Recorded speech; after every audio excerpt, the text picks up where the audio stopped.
Hallelujah. Heavenly Father, in the mighty name of Jesus, our Lord, our living God, that we praise, we magnify, and we honor.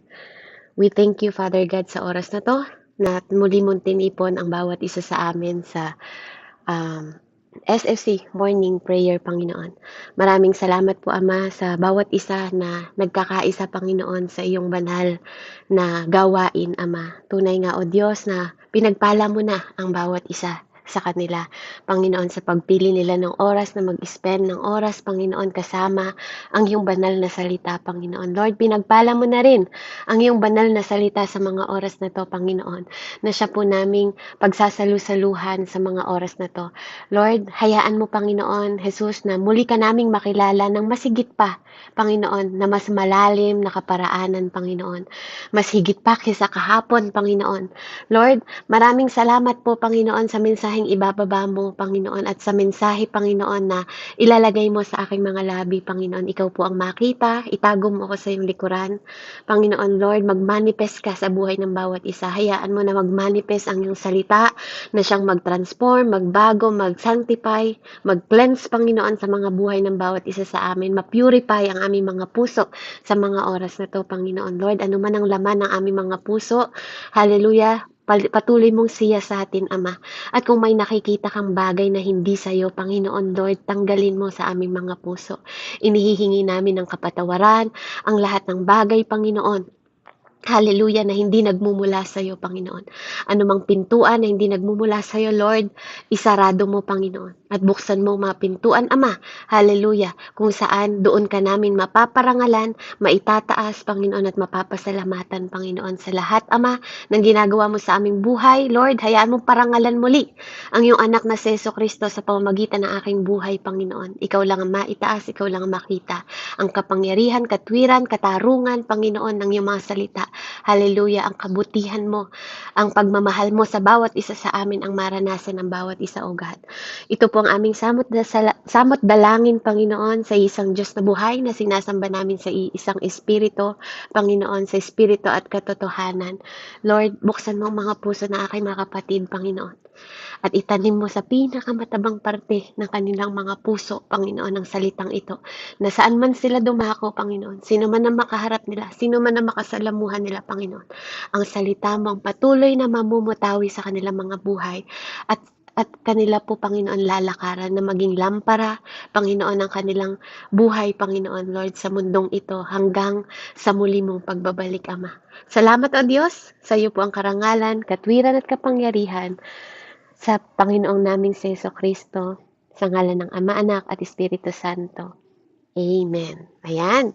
So nakita niyo po yung ating verse sa Job 14:5.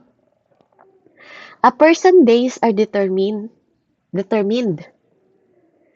You have decreed the number of his month and have set limit he cannot exceed. May Tagalog po kayo? Pabasa naman po. Amen po, sis. 14:5. Sa simula pa itinakda na ang kanyang araw at bilang na rin ang kanyang mga buwan. Nilagyan mo na siya ng hangganan na hindi niya kayang lampasan. Amen. Lampasan. Amen. So praise Amen God po, po. ano? Isang verse lang po yan na nawa po mamutawi sa ating puso at isip. Tayo po yan. No? Ikaw na tao, sabi niya, tayong mga tao na po ang pinag-uusapan dito.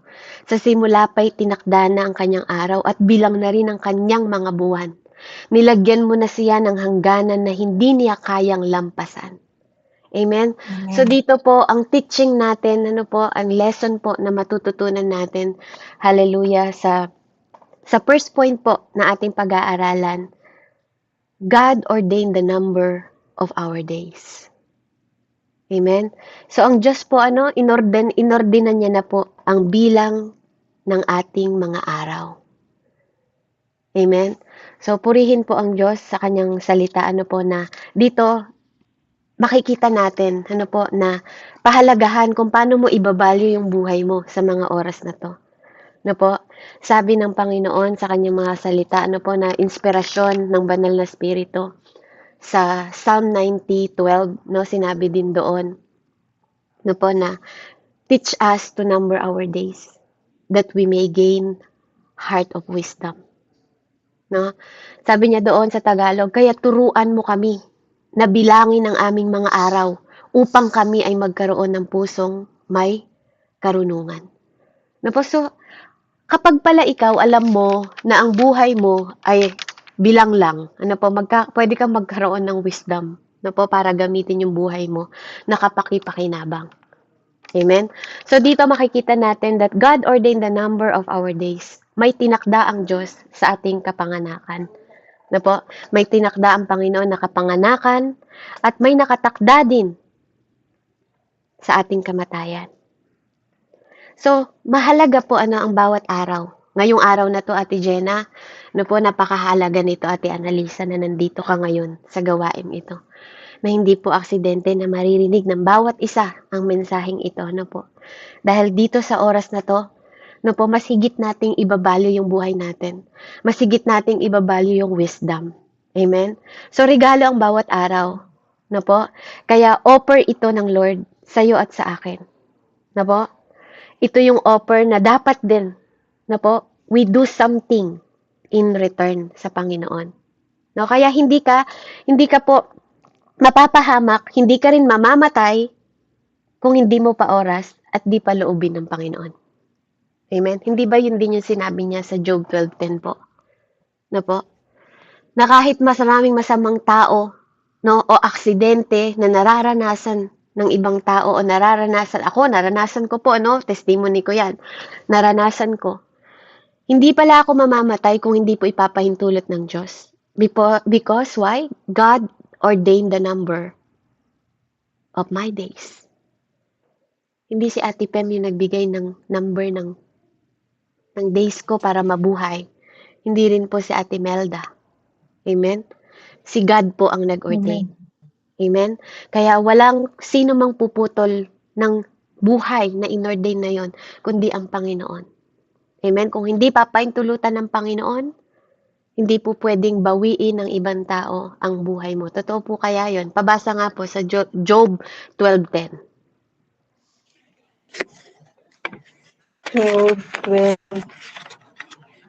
Job 12:10. Ito po ang sabi. Ang Diyos ang nagpapagalaw sa lahat ng bagay. Ang buhay ng bawat isa ay nasa kanyang mga kamay. Amen po. Praise the Lord. Salamat, po, nasa kamay ng Diyos yung buhay mo at buhay ko. Amen?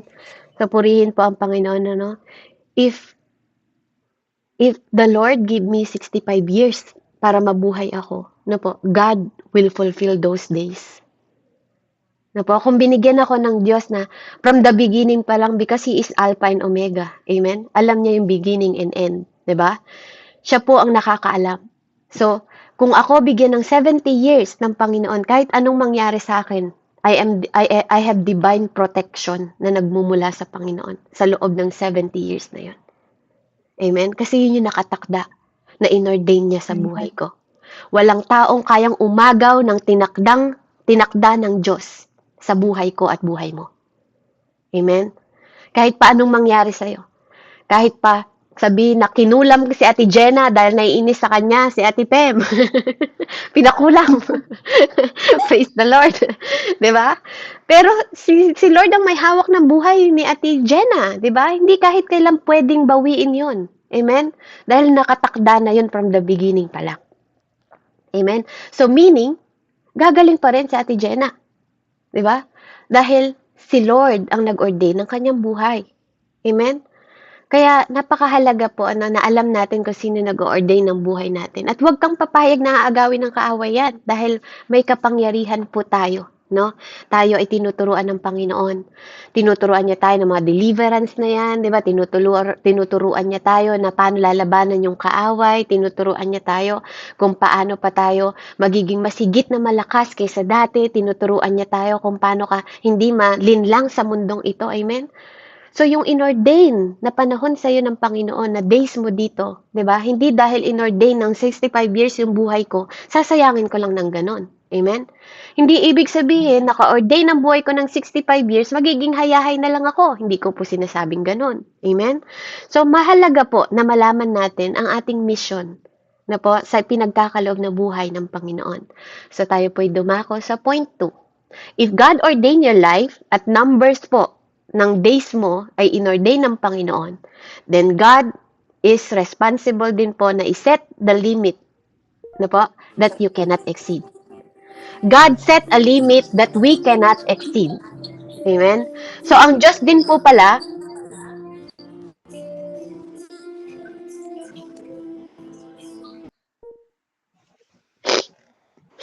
Amen. So God, ang Diyos po pala ang nagseset ng limitasyon, ano po, na hindi natin pwedeng dagdagan at hindi rin natin pwedeng bawasan. God set limit na di natin kayang lampasan, ano po? So, yun yung point natin. God set limit na hindi natin kayang lampasan. Ano po? Kaya si Ate Crisel, kahit isang araw di natin kayang idagdag sa ating buhay. O kahit isang oras pa, o kahit isang segundo pa. Amen? Kasi po, ang Diyos nga po ang nag-set ng limit na yon. Amen? Walang tao. Kaya nga sabi sa Mateo, di ba? Sa pag-aalala mo, ikaw alala ka ng alala, isip ka ng isip sa bukas mo. Sino makapagdadagdag ng isang oras ng buhay mo kakaalala? Di ba? Kaya isip ng problema mo. Hindi mo ba dadagdagan yung oras? Kaya wag mong problemahin. Ano po? Sabi niya, hayaan mo ang bukas ang mamroblema sa bukas. Amen? So, dito po, kapag nakatakda na ang oras mo, kahit isang minuto, hindi mo na kayang hilingin. Si Lord ang may hawak ng ating buhay. Kahit ano pang gamot, vitamins, ang inumin natin, po? God is in control in our life. At sa lahat po ng mga bagay. Katulad ng binasa kanina ni Ate sa Job 12:10. Po, mahalaga na pangalagaan po natin yung sarili natin. Pero if God, have a period of our life, o tuldukan na Lord yung buhay natin, wala po tayong magagawa. Wala nang kasunod yun. Po? It's afterlife na ang kasunod nun. Kaya, napakahalaga po dito, pinapaunawa sa atin ng Panginoon, po? Value your life. Po? Mahalaga yung buhay mo. Po? Sige, lalalim po tayo. Third point po natin. God desired for us to have a life worth living. Ang nais ng Diyos, po, lahat ng araw na binigay niya sa atin, magamit natin ng tama. Buhay na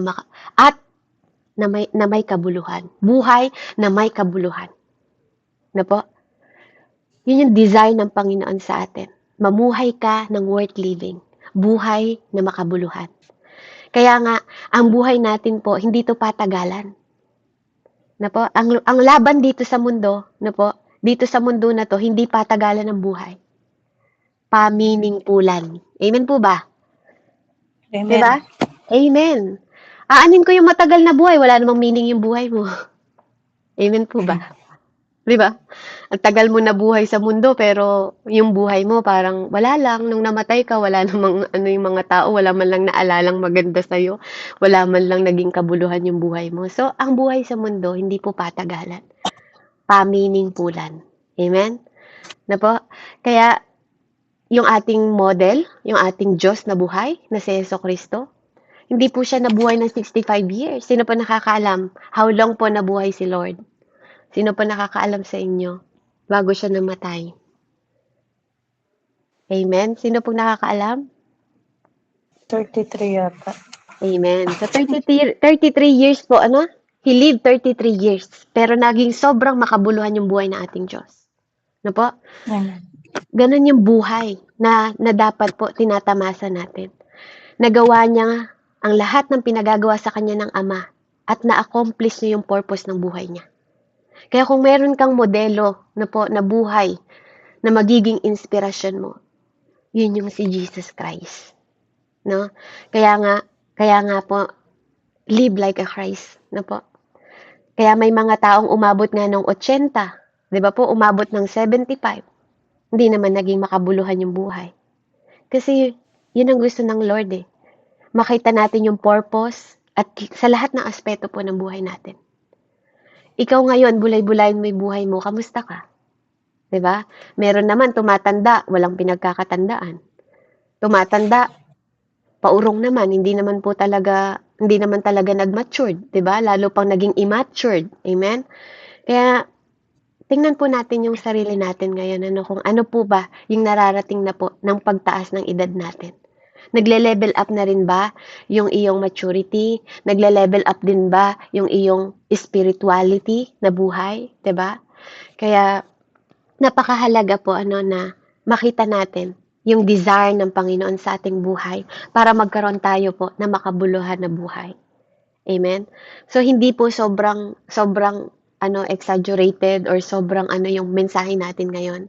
Pero I believe po, bawat isa sa atin, magbibigay po ito ng kulay, na magbibigay po ito ng halaga, hindi man ito katulad ng ibang mensahe na deliverance, 'di ba? Hindi man ito palayas ng demonyo, pero I believe it will help you.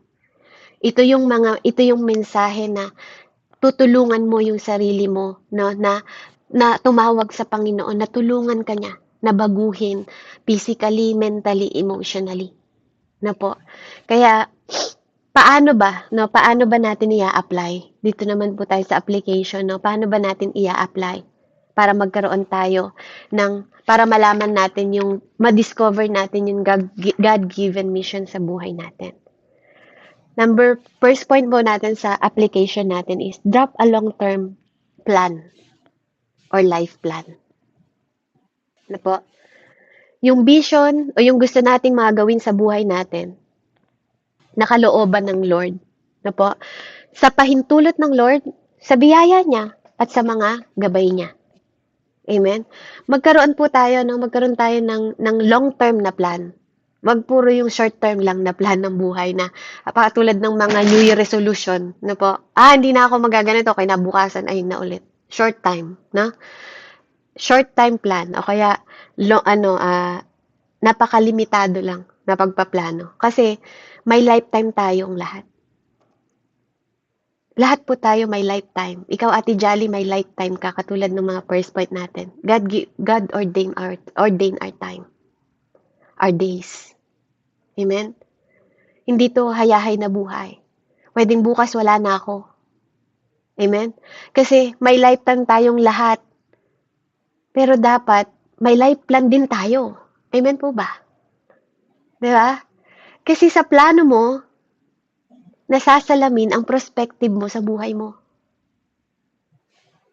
Yung vision na tinitingnan mo sa buhay mo, dun makikita yung perspective ng buhay mo.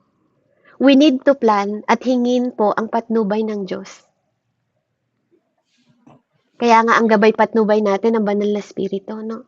Hindi lang dapat siya nakadwell sa'yo. Hindi lang siya dapat in you, di ba?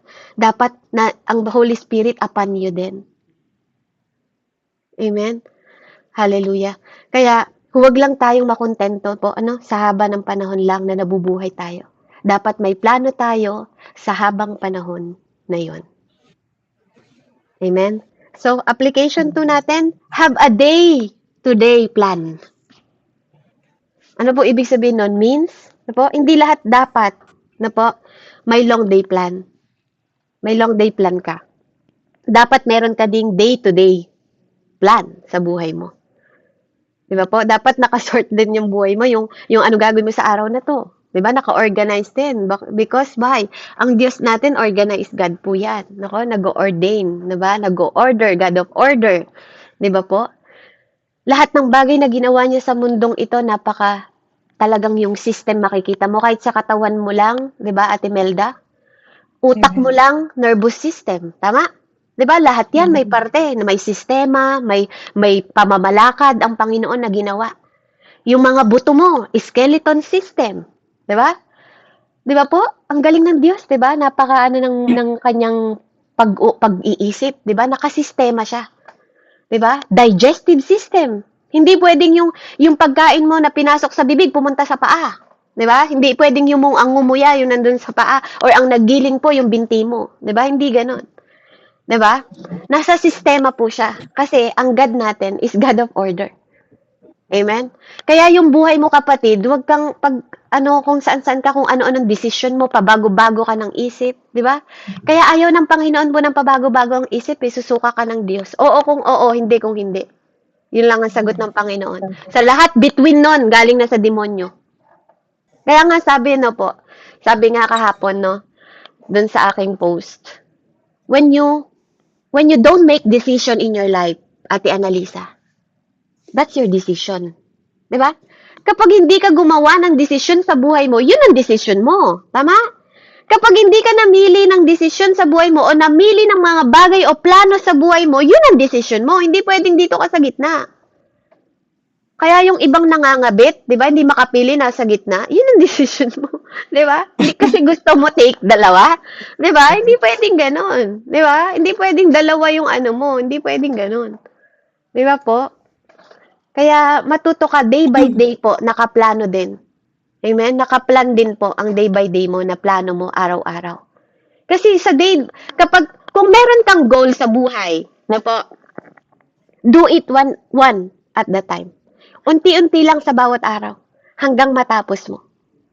Para yung buong buhay natin maging makabuluhan. Kasi yung bawat araw ng buhay mo, lagi mong sinisimulan na maging makabuluhan. Amen? So it means to achieve your vision. 'Di ba? So when you want to achieve your vision, have a day-to-day plan. 'Di ba? Yung first point natin sa application natin, i-drop mo yung long-term plan or life plan mo. Pero, 'di ba? Kailangan mo rin pong magkaroon ng day-to-day plan. Amen? So, third application natin, commit to your God-given mission. Commit to your God-given mission. I-commit daw natin yung sarili natin sa mga pinapagawa ng Diyos sa atin. Amen? Madali lang naman ma-determine po kung ano yung pinapagawa ng Diyos sa atin. Kung i-desire din po natin. I-check mo yung skill mo, kung ano yung skill mo, kung ano yung talent mo, na po, kung ano yung pinakamalapit sa puso mo, na po, na align sa will ni Lord. Amen? Yung nilalagay ng Lord sa puso mo. Kung ikaw marunong kang mag-drawing, di ba? Maybe you're architect one day. Amen? Kapag ikaw mahilig kang magturo ng mga bata, di ba? Maybe you're teacher. Di ba? Teacher ka din sa paghahayag ng salita sa mga kabataan, tinawag ka. Amen? Dahil wala namang mahalaga sa mundong ito, maliban po sa pinapagawa ng Diyos sa atin sa mundong ito. Tama po ba? Di ba? Walang ibang mahalaga po sa buhay natin kundi yung pinapagawa ng Diyos sa atin. Kaya we have to discover that. And we have to commit ourselves. Diba? Ask yourself, what is your God-given mission? Tanungin mo, what is your God-given mission? Amen? Napakahalaga po na alam mo yung God-given mission mo. Amen? Kasi pag hindi mo alam, ano po yung mga bagay na nakatalaga sa'yo, ano po, kung hindi mo alam yung mga plano mo sa buhay mo ng long life plan, 'di ba? Tapos hindi mo rin inihahanda yung day-to-day plan mo, 'di ba? Wag mo na pong isipin yung future mo kasi sa day-to-day nga hindi mo alam 'di ba? Magkakaroon ka pa ba ng future plan? Yung day-to-day mo nga hindi mo nga maayos. Tapos nandun ka na sa in the future. Amen?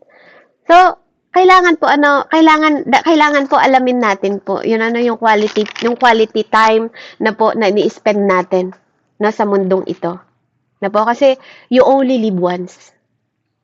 Give value to what God wants you to do and what His purpose sa buhay mo. Na po, value the time na ini-spend mo sa Lord. Na po, quality ng life mo is important. Napakahalaga po because our life in God is eternal. Amen? But here on earth po, napaka-temporal lang po. Napaka-short lang ng buhay natin. It not last forever. Kaya napakahalaga po ng wisdom na po. Ang wisdom is a living each moment for God. Amen? Yung lagi mong sinasabi, Lord, na kailangan kita. Yung lagi mong sinasabi sa Diyos na mas higit yung iba sa'yo na gusto mo pang matuto. Yun yung wisdom, hindi yung mas magaling ka pa sa nagtuturo sa'yo. Kapag lagi kang uhaw na matuto, that is wisdom. Amen? Kasi hindi mo tinitingnan yung sarili mo na higit ka sa iba. That is wisdom. Kasi pag tinitingnan mo yung sarili mo na higit ka sa iba, hindi ka na matututo. Kasi kahit magpaliwanag sa iyo yung iba, magaling ka na, yun ang alam mo. Para ka ng religious, para ka ng mga pariseyo, na kabisado mo nga yung mga scripture. Amen? Kabisado mo nga, kinakabisado mo nga, pero hindi naman nagmamanifest sa buhay mo. Diba? Alam mo nga, pero hindi mo naman nahahakbangan. Hindi po masamang magkabisa ng mga chapter, mga verse. Ano po? Hindi po masama yun. Amen? Pero kung bukang bibig mo lang naman yan at hindi naman yan nag-manifest sa buhay mo, na po, para tayong mga pariseyo, na ang dami mong ang alam, sobrang knowledgeable ka nga, wala ka namang wisdom. Ma-wisdom ka nga, wala ka namang understanding. Ma-understanding ka nga, wala ka namang knowledge. Amen? So, wisdom, knowledge, and understanding, dapat po magkakasama yan. Para yung God the Father, God the Son, God the Holy Spirit. Hindi pwedeng maghiwalay yung tatlo na yan. Amen? Kaya, mahalaga po, God teach us, no? Dapat lagi nating hilingin sa Panginoon yun na turuan tayo ng Panginoon that we number our day. Na po? Kaya, ngayong oras na to, tanungin mo yung sarili mo, no po? Ngayong oras na to, tanungin natin yung sarili natin kung ano po yung mga bagay, na po, ano yung bagay na sa palagay mo pinapagawa sa ng Panginoon. Now, what is your given mission? Kasi napakahalaga po nun na kailangan mong maunawaan. Na po na tayo, mahalaga ang buhay mo kung may kabuluhan yung ginagawa mo. Amen? Huwag nating sayangin yung buhay na pinagkaloob sa atin ng Panginoon. Na po? Hindi, katulad po ng sabi ko, hindi ito mensahe na kasing lalim. Na po? Pero napakahalaga. Na kailangan mag-manifest sa buhay natin ngayong oras na to. Na po, tanungin natin sarili natin. Tanungin natin sarili natin kung saan tayo tinatawag ng Panginoon. Tanungin natin yung sarili natin kung ano yung mga plano natin. Na po, kasi sometimes, God break us. Totoo po yun. God break us. Bakit po? Because God want us to rebuild us. I-redirect tayo. Amen? I-realign tayo ng Panginoon. Kaya kung may mga bagay na binibreak ka ng Lord ngayon, binibreak niya yung mga relationship mo sa mga kaibigan mo, binibreak niya yung relationship mo, di ba, sa mga taong hindi naman dapat kasama mo pala, di ba? I-honor mo yun. I-honor mo yun kasi it will help you. God knows your days. Di ba? Alam ng Panginoon kung masasayang lang yung oras mo at hindi. Di ba? Kasi He ordained your days. He ordained your time. Amen? Kaya, alam ng Panginoon kung saang part kanya tuturuan. Kaya when you pray to the Lord, na sabi mo, Lord, turuan mo ko. Diba? Pero wag mo kakalimutan na, Lord, tulungan mo din ako. Amen? Kasi mahirap sumunod sa Lord pag hindi tayo nagpapatulong sa Kanya. Kaya minsan, pinapabayaan tayo, yung free will natin, pinapabayaan ng Panginoon. Kasi minsan, dinadirect tayo ng Lord, ayaw natin magpa-guide. Nililid ka ng Lord, ayaw mo naman magpa-direct. Diba? Yung leading, direction, and guidance, dapat pare-pareho, kasama din po yan. Parang wisdom, knowledge, and understanding. Kasi pwede kang i-direct ng Lord, pero hindi kanya ililid. Amen?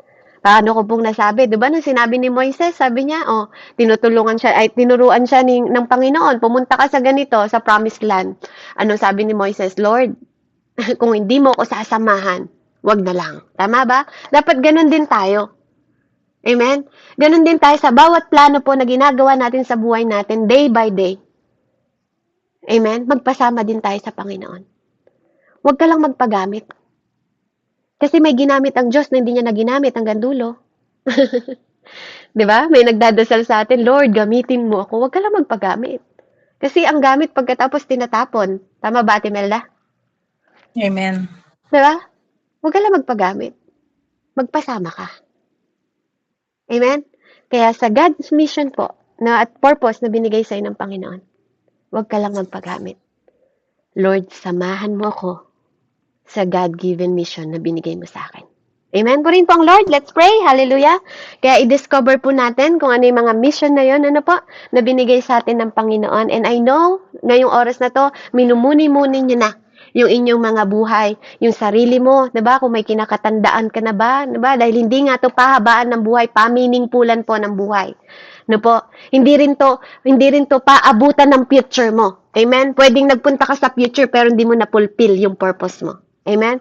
Kaya maging masiyasat po tayo. Maging mapagbantay tayo sa sarili natin kung nagagawa natin yung direction, no po, yung leading and guidance po na nagmumula sa Diyos. Let's pray. Father in heaven, in the mighty name of Jesus, your loving Son, and our Savior, Panginoon. Lord, hallelujah. Even though we're wasted so much days, Panginoon, na aming mga buhay, Lord, we still want to thank you.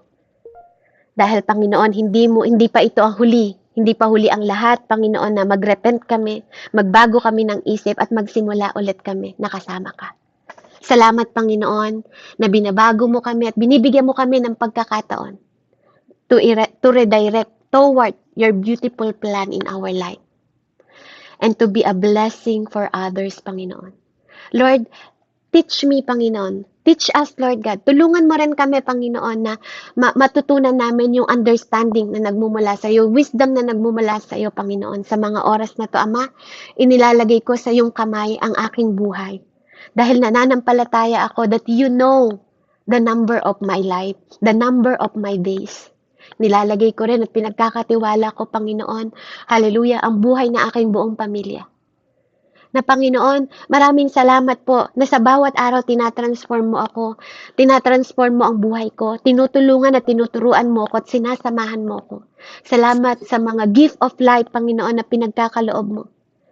Na nawa, Panginoon, yung all remaining days na natitira sa akin, sa mundong ito, Lord, samahan mo ako. Samahan mo ako na maging matalino. Samahan mo ko na magkaroon ng wisdom from you. Samahan mo ko na i-glorify, Panginoon, every day of my life for the rest of my life, yung pangalan mo. Na yung buhay na to magamit ng meaningful, Panginoon.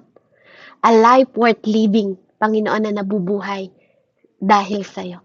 Na ikaw nagiging dahilan ng joy ko, ikaw nagiging dahilan kung bakit ko ginagawa ay mabuti, ikaw ay nagiging dahilan, Panginoon, kung bakit ako nababago araw-araw, ikaw ang nagiging dahilan ng kasayahan ko, ikaw ang nagiging dahilan ng pagpupuri ko, ng pagpapasalamat ko, Panginoon. Lord, muli po maraming salamat sa buhay ni Ate Jolly, sa buhay ni Ate Annelisa, ni Ate Jenna, ni Ate Vel, ni Ate Kat, ni Ate Melda, ni Ate Pem, ni Ate Jeneline, ni Ate Mary Ann, ni Ate Eve, ni Ate Vren, ni Kuya Joel, Panginoon. Maraming salamat po sa kanilang mga buhay. Ama, hallelujah. Patuloy ko pong itinataas sa iyo ang bawat isa, yung desire ng kanilang mga puso, Panginoon Lord, turuan mo sila. Samahan mo sila, patnubayan mo sila, Ama. Tinataas ko rin ang lahat ng mga pangangailangan nila, Panginoon. Inaapila ko sa trono mo, Ama. Na lahat ng mga pangangailangan nila, Lord, it is already given, Panginoon. Lord, hayaan mo kaming matuto, Panginoon, na tumanggap na nagmumula ng mga pagpapala na nagmumula sa iyo. Turuan mo kaming mag-accept, Panginoon, that we are blessed. And your word is established, Panginoon. Walang bagay, Panginoon, na sinabi mo na hindi po na-establish sa langit at dito sa lupa. Kaya I believe, Father God, that every plan na binuo mo sa buhay ni Ate Jolly, ni Ate Annalisa, ni Ate Jenna, ni Ate Bel, ni Ate Kat, ni Ate Melda, ni Ate Fem, ni Ate Jeneline, ni Ate Mary Ann, ni Ate Eve, at ni Ate Bren, ni Kuya Joel, Panginoon, it is already established. Nothing, Panginoon, Lord, ang paghindrance, Panginoon, kung kami ay sumusunod, nakikinig, Panginoon, nagpapagabay, Panginoon, hallelujah, at lumalakad kasama ng iyong mga salita na nagmamanifest, Panginoon, sa aming mga buhay. Patuloy na maging lampara ang iyong salita sa bawat paghakbang namin, Panginoon, upang mapulpil namin, Panginoon, at magkaroon kami ng meaningful na buhay kasama mo. Salamat po, O Diyos, in the mighty name of Jesus, I pray. Sa ngalan ng Diyos, Ama, Anak, at Espiritu Santo, salamat po sa mensaheng ito. Amen and amen. Sa iyo po ang karangalan, O God. Hey, hallelujah. Salamat po. Purihin po ang Diyos and glory to God. Palakpakan po natin ng Panginoon. Ayan. Amen.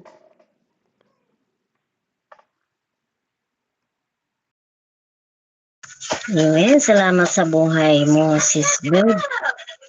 Sa isang reminder sa atin ng Panginoon na sa buhay, sa kanyang mga salita sa umaga ngayon, sa umaga ito. Sige po, sino po ang gustong mag-testimony? Sis Jenna, Oh, ayan, ako po ay magbibigay ng aking insight kasi tamang-tama, parang ito ay talagang yung message po ni Sister Beverly is talagang parang yan ang aking